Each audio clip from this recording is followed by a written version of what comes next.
Gen Z គឺជាមនុស្សដែលកើតប្រហែលឆ្នាំ1997ដល់ឆ្នាំ2012ពួកគេកើតក្នុងសម័យបច្ចេកវិទ្យារីកចម្រើនទូរស័ព្ទឆ្លាតវៃអ៊ីនធឺណិតនិងបណ្ដាញសង្គមដូច្នេះគេអាចនិយាយបានថា Gen Z គឺជា Digital Generation ពិតប្រាកដលក្ខណៈពិសេសរបស់មនុស្ស Gen Z គឺ Gen Z ជាមនុស្សចេះប្រើបច្ចេកវិទ្យាលឿនស្រឡាញ់សេរីភាពនិងការបញ្ចេញមតិចូលចិត្តស្វែងយល់និងរៀនដោយខ្លួនឯងមិនសូវពឹងផ្អែកលើអ្នកដទៃច្រើនមានគំនិតច្នៃប្រឌិតនិងមើលឃើញឱកាសថ្មីៗជានិច្ចរបៀបគិតនិងជីវិតរបស់ Gen Z គិតលឿនសម្រេចចិត្តលឿននិងសកម្មភាពលឿនពួកគេចូលចិត្តការងារដែលមានអត្ថន័យមានសេរីភាពនិងអាចបង្ហាញសមត្ថភាពបានពេញលេញ Gen Z រស់នៅជាមួយ TikTok Facebook YouTube Instagram ពួកគេមិនត្រឹមតែប្រើទេប៉ុន្តែអាចបង្កើត content បាន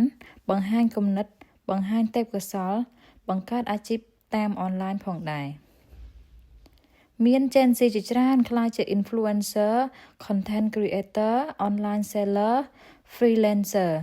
នេះបង្ហាញថា Gen Z មិនចាំបាច់រង់ចាំឱកាសទេពួកគេបង្កើតឱកាសដោយខ្លួនឯងចំណុចខ្លាំងនិងចំណុចដែលត្រូវប្រុងប្រយ័ត្នរបស់ Gen Z ចំណុចខ្លាំងគឺច្នៃប្រឌិតហ៊ានសាកល្បងមិនខ្លាចបរាជ័យឆាប់រៀនឆាប់យល់ចំណុចដែលត្រូវប្រុងប្រយ័ត្នគឺអារម្មណ៍ងាយប្រែប្រួល stress ងាយធុញពេលខ្លះខ្វះការអត់ធ្មត់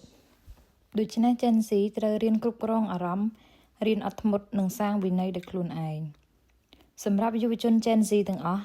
អ្នកជាជំនាន់ដែលមានឱកាសច្រើនជាងគេមានបច្ចេកវិទ្យាមានចំណេះដឹងមានសេរីភាពគិតកុំបោះបង់សុបិនកុំមើលងាយខ្លួនឯងកុំភ័យខ្លាចការបរាជ័យព្រោះការបរាជ័យមិនមែនជាចុងផ្លូវទេ